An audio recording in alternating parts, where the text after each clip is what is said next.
Hi, I'm Earth to Emily, and you're watching The Music Enthusiast.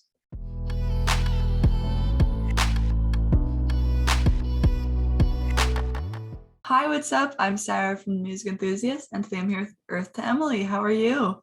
Great. How are you? So good. We had a lovely 10-minute talk before about everything and anything. I don't think I asked how your day was. So how was it? My day was good. I just had work stuff, and then I just had to prep for like a session tomorrow. Yeah, that's really it. Fun. Pretty boring, but Boring days are good. yes, we love a slow day.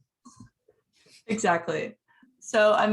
This interview, we're mostly going to talk about your new single, No Halo. I think it's super catchy, super cute, super fun. What was the creative process like for this one? Great question. So this song, I wrote with one of my best friends, Nick Mette, who's also like a really close collaborator for songwriting. And then one of my other really great friends, Julian, who's a producer from Toronto, I've known since I was like 17. And we made the last two singles together as well, which were Baby Teeth and Holy Father. And so we actually wrote this like last August, so over a year now. And it was like we did like a writing camp in like a small like suburban city in Toronto, or not in Toronto, but the GTA. So Kitchener, if you know Kitchener. We booked like an Airbnb and we just did like a really nice, cute week at like a house. And we wrote pretty much the first three songs off the EP, and I had a bunch of titles basically. So I had No Halo, and I'm just like obsessed with like angels and like cherubs and just like God and religion, because I think that's like such a kind of a unique perspective in a way, like romanticizing that. So No Halo was kind of like playing with the idea of saying like, I'm the bad person in this situation, but like in a cute, fun way. So just kind of like, it just kind of like poured out of me that day. Like we were actually writing another song and it was like total opposite vibe. And I heard it and we were writing it for like a good hour. And I was like, I know I'm not going to use the song. Like I was very much like, no. So I was like, can we just move on? And then I had this idea, and then Julian just started like playing chords, and the rest was history. And it happened really fast, which was just the best. Yeah, totally. Like that connection too, when you could just like bounce each other's like ideas off of each other. Did that happen in the studio? For sure. Yeah. Yeah, I remember the first verse. Um, you know what? Like that first line, are you embarrassed because you're turning red? Like that line really, I was like on Instagram and I saw Do You Turn Red, which is a song by this guy named Peter Manos, I think his last name is. Oh, And okay, you know him. Okay, great. I don't know anyone who really knows him, but he's a big artist. So I'm like, yeah.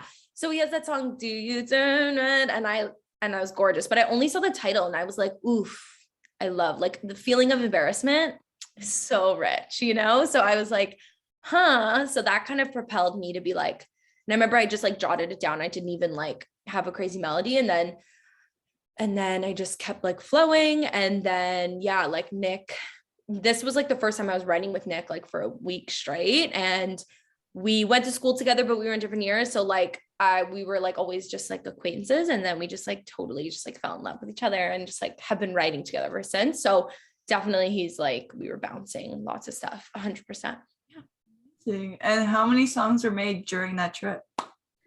I think a song a day. So at least six. And then maybe like one day was like recording whatever, but we recorded like No Halo vocals are actually from that day, like from demo, because it's so hard to jump into like re-recording a more vulnerable song. Like Baby Teeth that we recorded, because that was like a very perfect like song. I actually did that with Kara and our friend Julian, and different Julian. And yeah, and then No Halo, like I just couldn't really re-record it. It wasn't happening. So yeah, I mean, we didn't really even try, but it didn't need to be. I think we just hit the kind of jackpot and we were like, it's fine. Yeah.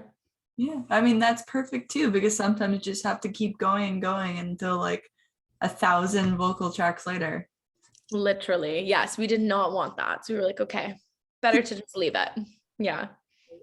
Exactly that. Along with the single, you released a music video. So how are you feeling about that being released? I think it's so cute. Thank you. You said I'm prepared. Yes, the music video was definitely cute. It was definitely like, so basically Baby Teeth, I was lucky enough to get a grant from Factor for the music video. So that was when I first worked with this director named Andy Reid. He also edited it and like produced it. So he was like, I actually sent him my next single that's going to come out in the new year, and he wanted to do that one, but then I was like, oh, Baby Teeth is going to be first. So then he's like, okay, I'll write a grant like proposal for this one. And then he also was like, I love No Halo. So he just became a close friend of mine, and then the guy who like DOP'd Baby Teeth with the camera, he was like, he wanted to do it to work together again. So it was just like us three, of me, Andy, and Colin, and we just worked in Andy's apartment and just like did the whole music video there, set up a projector, and did the whole like jumping on his couch and stuff. But yeah, it was supposed to be cute. It was supposed to be just like a release of energy. So yeah. And those costumes, like those outfits, not even costumes, are so cool. The makeup is so cool. So, I mean, did you come up with those, or did someone else, or how did you get inspired? Yeah. Are you talking for Baby Teeth or No Halo? Halo. No Halo. Well, I actually did my makeup and my hair and my outfits all by myself, which is pretty crazy. I said multifaceted. But for Baby Teeth, I had the opportunity to hire my friends and like to, really go in depth. But for No Halo, is like we did it in a day. So I just went to Urban Outfitters, got an outfit, returned it the next day. Shush. And then I did one of my best friends does my makeup usually. So I did it myself just because I was like, I don't want to like bother her to like come for a day kind of thing. So yeah, it was definitely a different experience, but I fucking killed it. But no, I practiced definitely. Yeah. I love it. I feel like Baby Teeth is more like a groovy, like bass inspired more vibe, and then No Halo is like the electro side. So I mean, you're probably inspired by multiple different musical artists. So how would you describe your sound? Good question. It's hard. I would always just say pop because I love pop music. I love tasteful pop music, whatever.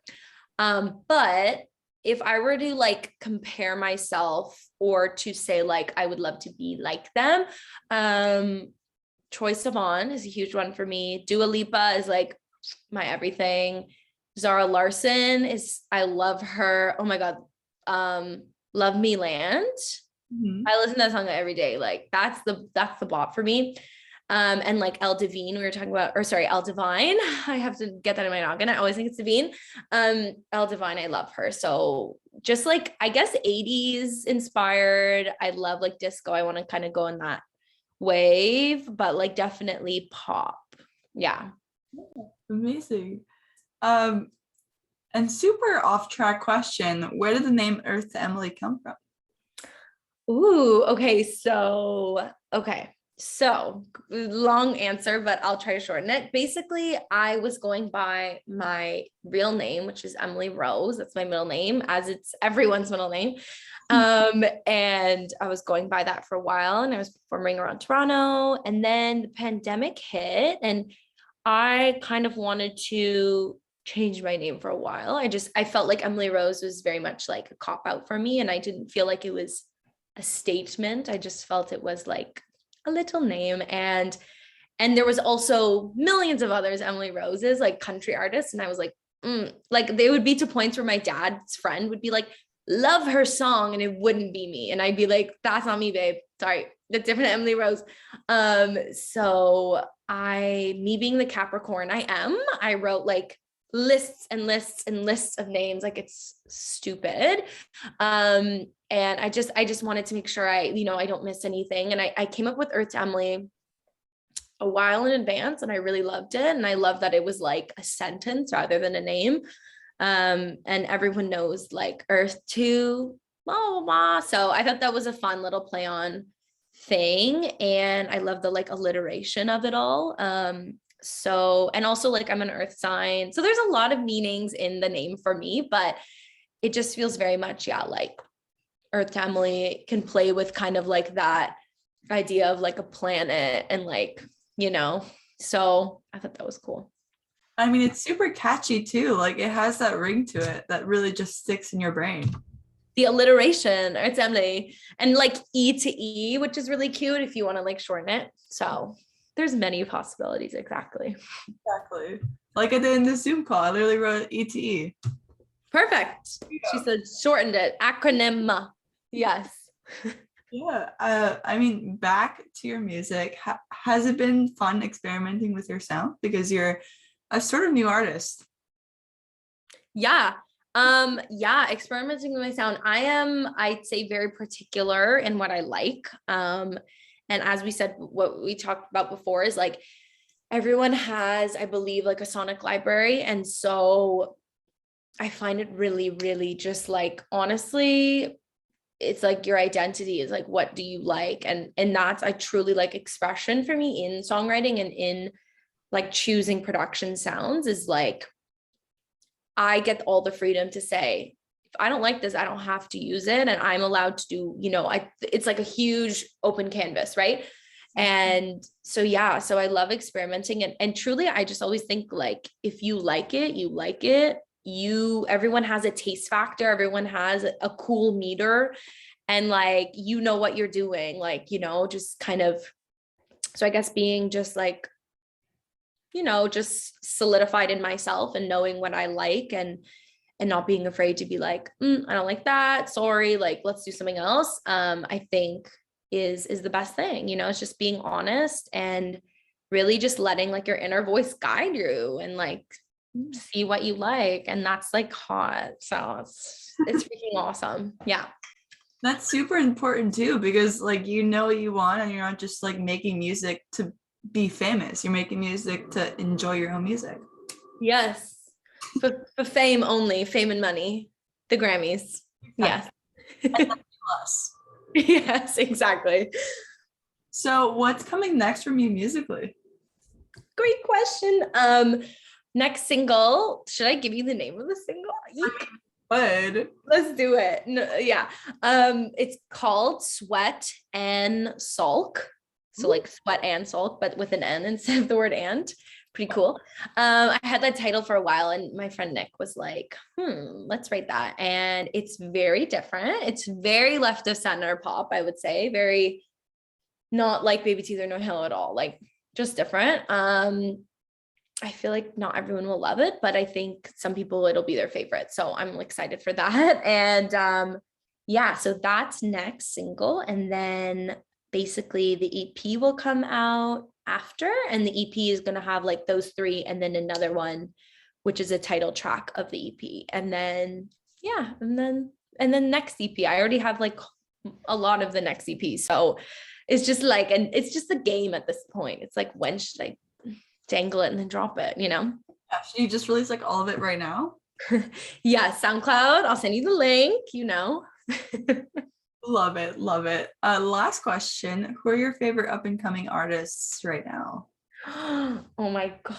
Okay, I'm gonna look at my Apple Music because I love, like, I honestly am bad in the reason where I feel like I don't listen to old albums a lot. I don't know if you're like this. I mean, you probably are, where it's like you find new artists you cling to, you find another new artist, you cling to it, and you like, I don't know, that's just me. Like, I feel like people love old music and I do too, but I'm not like a diehard in the way I am of new stuff, I don't know if that makes any sense. No, I feel that.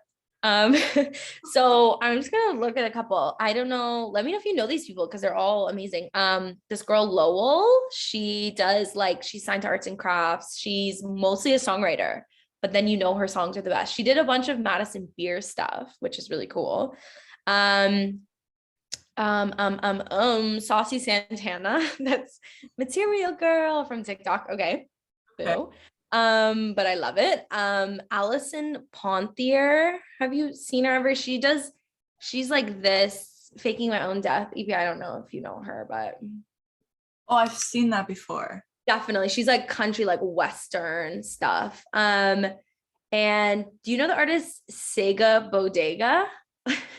They're like, I think they're like a Spanish artist, but they're really cool. One of my favorite artists of all time is Ryan Beatty. I'm not sure if you know him. Oh my God, no, same. I literally freak out about him all the time. Literally, when I have my Apple replay at the end of the year, it's Ryan Beatty's Dreaming of David, 36 hours. The one album. I'm like, cool. Love. Like if I were to get a tattoo, it would be David with maybe a little heart. Like that's cute, right? Anyways, and he was supposed to come pre-pandemic, got a ticket. Obviously, it was like to this random pub in Toronto. I was like, whoa, like clearly they booked him some random place. And I was like, okay, I'm gonna get prepared with a letter. Anyways, he's like my all-time, like if I could listen to one artist, it'd be him, or like Frank Ocean, obviously. But I feel like he is Frank Ocean in ways. Oh my God, he's so underrated. It's literally crazy. It's literally crazy. And I literally always say to people, do you know Ryan Beatty? And they're like, no. And then I say, do you know Brockhampton Bleach? Yes, he sang the chorus. Like, and then they're like, cool. And I'm like, cool. And even like Tyler the Creator, like he's on the I Think track. I know Ryan is everywhere. Yeah, no, like I can't wait till the concert. Like I literally, yeah, okay, we'll stop. But I'm so happy you feel the same way because no one else in my friend group really listens to him. And I'm like, okay. This is why you're all fools. Yes, exactly. But also I see just a couple more. Holly Humberstone. Yeah, for sure. Love. Dijon, love, and then Elio. I'm sure you know Elio. I've never heard like I think the beginning of this year. Oh, amazing. Okay, cute. I wrote a couple, like her next single. I did a camp with her in August and in Big Bear. And yeah, we wrote like a bunch of songs for her. Well, we wrote one main song from her EP, and then me and Nick wrote on another one. And then yeah, so we have a couple with her, which we're super, super honored to have because she's freaking amazing. But yeah, so that's gonna be sexy, like her next EP album thing, like it's gonna be amazing. So yeah. Yeah, I think she like teased it on her Instagram.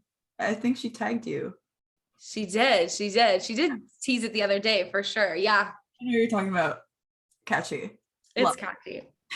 It's hyper pop, but like meets like gay anthem. Like it's good, you know? Yes. Totally. Well, thank you so much for chatting with me. It was so much fun to meet you, and I'm so glad that I found another Ryan Beatty fan. Yes. Oh my God. Yeah. Anytime you want to gossip about that. But yeah, thank you so much.